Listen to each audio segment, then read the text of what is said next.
হাফেজ মোহাম্মদ সাইদি ইসলাম। হাফেজ মোহাম্মদ সাইদি ইসলাম ইমাম দেগোলটারি জামে মসজিদ। ইমাম দেগোলটারি জামে মসজিদ। আমি ওনাকে ওনার সংক্ষিপ্ত আকারে বক্তব্য পেশ করার জন্য বিশেষভাবে বলছি। নাহমাদুহু আলা রাসূলিহিল কারীম। আম্মা বা'দু ফাউযু বিল্লাহি মিনাশ শাইতানির রাজীম।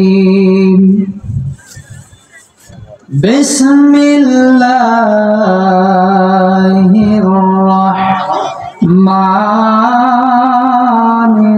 রাহিম।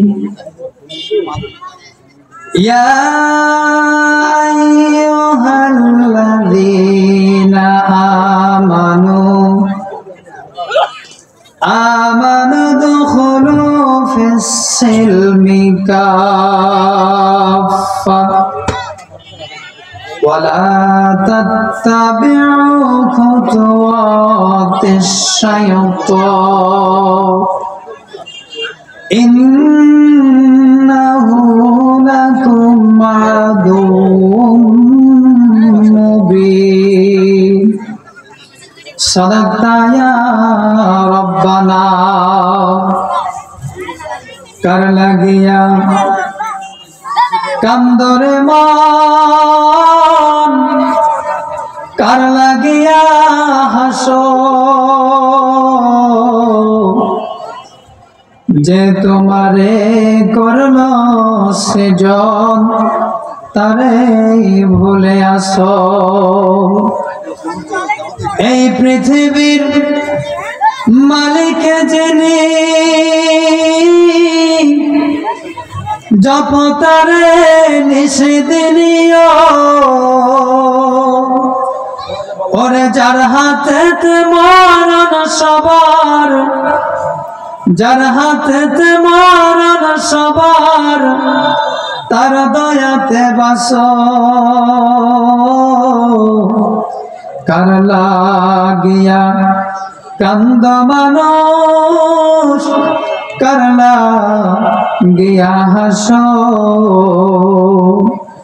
উপস্থিত সম্মানিত হাজিরিন, আসসালামু আলাইকুম ওয়া রাহমাতুল্লাহ। আমরা মহান আল্লাহ পাক রব্বুল আলামিনের প্রতি শুকরিয়া আদায় করি যে মহান আল্লাহ পাক রব্বুল আলামিন আমাদেরকে বিভিন্ন মায়ের সন্তানকে একত্রিত করে জান্নাতের বাগানে আসার তৌফিক দান করলেন। আমরা শুকরিয়া আদায় করি, সকলে বলে আলহামদুলিল্লাহ। বিশ্ব নবীজির প্রতি সংক্ষেপে দরুদ পড়ি, সকলে বলি সাল্লাল্লাহু আলাইহি ওয়াসাল্লাম। সম্মানিত হাজিরিন, আমি আপনাদের সামনে কোরআনুল কারীম থেকে সূরাতুল বাকারা থেকে একটা আয়াত তেলাওয়াত করেছি। আল্লাহ রাব্বুল আলামিন বলেন, ইয়া আইয়ুহাল্লাযীনা আমানু উদখুলু ফিস-সিলমি কাফা। হে ঈমানদারগণ, তোমরা যারা ঈমান এনেছো, তোমরা পরিপূর্ণভাবে দ্বীন ইসলামের মধ্যে প্রবেশ করো। আর তোমরা শয়তানের পথ অনুসরণ করো না। নিশ্চয়ই জেনে রাখো, এই শয়তান তোমাদের প্রকাশ্য শত্রু। প্রিয় ভাইরা আমার, আল্লাহ তাআলা বলেন, তোমরা ইসলামের মধ্যে পরিপূর্ণভাবে প্রবেশ করো। আমরা ইসলামের মধ্যে অনেকে প্রবেশ করেছি। আমরা ইসলাম বলে দাবি করি, ইমানদার বলে দাবি করি, কিন্তু আমরা একটু লক্ষ্য করলে বুঝতে পারি যে আমরা পরিপূর্ণ ইসলামের মধ্যে প্রবেশ করি নাই। কারণটা হলো, আমরা নামাজ আদায় করি, রোজা রাখি, হজ করি, যাকাত দেই, কিন্তু আমরা আল্লাহ তাআলা যে কাজগুলো নিষেধ করেছেন, আমরা আল্লাহ তাআলা রব্বুল আলামিনের নিষেধ কাজগুলো করি। তাহলে আল্লাহ তাআলা যে আইনগুলো আমাদের জন্য দিয়েছেন, আর যেগুলো নিষেধ করেছেন, যেগুলো করতে বলেছেন সেগুলো আমাদেরকে করতে হবে, সেগুলো আমাদের জন্য ফরজ। আর যেগুলো নিষেধ করেছেন সেগুলো আমাদেরকে মানতে হবে, সেটা আমাদের জন্য ফরজ। আমরা যদি আদেশ এবং নিষেধ এই দুইটা যদি পরিপূর্ণভাবে আমরা আদায় করতে পারি, তাহলে আল্লাহ রাব্বুল আলামিনের দ্বীনের মধ্যে, ইসলামের মধ্যে প্রবেশ করব। সময় অনেক স্বল্প সময়, আলোচনা হবে খুবই স্বল্প, এজন্য আমি মূল আলোচনায় আপনাদের সামনে যেতে চাই। প্রিয় বাবারা আমার, ভাইরা আমার, হযরত আদম আলাইহিস সালাতু ওয়াস সালাম থেকে শুরু করে বিশ্ব নবী জনাব মুহাম্মদুর রাসূলুল্লাহ সাল্লাল্লাহু আলাইহি ওয়াসাল্লাম পর্যন্ত আল্লাহ রাব্বুল আলামিন হযরত জিবরাইল আলাইহিস সালাতু ওয়াস সালামের মাধ্যমে ওহী পাঠিয়েছিলেন। কোন নবীর কাছে হযরত জিবরাইল আলাইহিস সালাতু ওয়াস সালাম এসেছিলেন 4 বার, কোন নবীর কাছে এসেছিলেন 80 বার, কারোর কাছে এসেছিলেন 100 বার। কিন্তু আমার আপনার নবী, বিশ্ব নবী জনাবে মুহাম্মদুর রাসূলুল্লাহ সাল্লাল্লাহু আলাইহি ওয়াসাল্লামের কাছে আল্লাহ তাআলা হযরত জিবরাইল আলাইহিস সালাতু ওয়াস সালামকে পাঠিয়েছিলেন 24000 বার। সুবহানাল্লাহ পড়ে।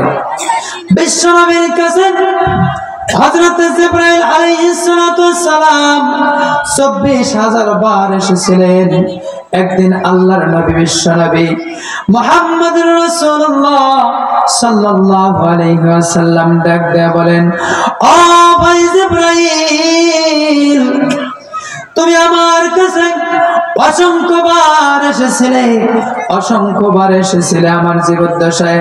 ও ভাই জিবরাইল, আমি যেদিন দুনিয়া থেকে বিদায় নিয়ে চলে যাব, জিবরাইল, আমার মনে আছে অনেক আশা, অনেক আশঙ্কা, আমি তোমার কাছে জানতে চাই, ও ভাই জিবরাইল, আমি যেদিন দুনিয়া থেকে বিদায় নিয়ে চলে যাব, বল না রে জিবরাইল, আমি যাওয়ার পরে আর কোনোদিন তুমি এই পৃথিবীর জমিনে আসবা কিনা?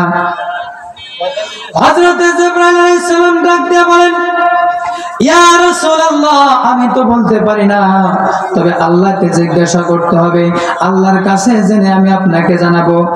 হযরত জিবরাইল আলাইহিস সালাম চলে গেলেন আল্লাহর কাছে, ডাক দিয়ে বলেন, মালিক, আপনার হাবিব জানতে চেয়েছেন আল্লাহর নবী যখন পৃথিবী থেকে বিদায় নিয়ে চলে যাবে, এরপরে আমাকে আর পৃথিবীর মধ্যে যেতে হবে কিনা, আর যদি যাই কতবার যাব আমাকে একটু জানান, আপনার নবী জানতে চেয়েছেন। আল্লাহ তাআলা বলেন, জিবরাইল রে, যা যা, আমার দোস্তকে খবর দিয়ায়, আমার নবীকে বলে দেয় যে আমি আল্লাহ তাআলা আমার নবীকে পৃথিবী থেকে উঠায় নেবার পরে 10 বার তোমাকে পৃথিবীর জমিনে পাঠাবো। হযরত জিবরাইল আলাইহিস সালাম চলে আসলেন, এসে বলেন, ইয়া রাসূলুল্লাহ, আল্লাহ তাআলা বলেছেন আপনি যখন পৃথিবী থেকে বিদায় নিয়ে চলে যাবেন, আপনার পরে আল্লাহ তাআলা 10 বার আমাকে পৃথিবীর মধ্যে পাঠিয়ে দিবেন। হযরত জিবরাইল আলাইহিস সালাম বলেন, আর আমি 10 বার আসবো, আসার পরে একটি একটি করে জিনিস পৃথিবী থেকে উঠায় নিয়ে যাব। আল্লাহর নবী বলেন, ও ভাই জিবরাইল, বলো বলো, কি এমন জিনিস তুমি পৃথিবী থেকে উঠায় নিয়ে আসবা? হযরত জিবরাইল আলাইহিস সালাম বলেন, ইয়া রাসূলুল্লাহ, ইয়া হাবিবাল্লাহ, আমি প্রথম নাম্বার, 1 নম্বরে আপনি বিদায় হবার পরে 1 নম্বরে পৃথিবীর জমিন থেকে যে জিনিসটি তুলে নেব, আল্লাহর হুকুমে আমি পৃথিবীর জমিন থেকে আল্লাহর রহমতকে উঠে নেব। আজকে পৃথিবীর মধ্যে যদি আমরা তাকাই, লক্ষ্য করলে দেখতে পারি পৃথিবীর মধ্যে কোথাও রহমত পাওয়া যায় না। আগেকার সময়ে আমাদের দাদা দাদিরা আলোচনা করত যে খাদ্যের মধ্যে অনেক মজা পাইতো, অনেক স্বাদ পাইতো। আগের সময়ে যদি আমরা তাকাই, তাহলে আগের সময় খাদ্যের মধ্যে রহমত ছিল, মজা ছিল, স্বাদ ছিল, কিন্তু সেই স্বাদটা এখন আমরা খাদ্যের মধ্যে পাই না।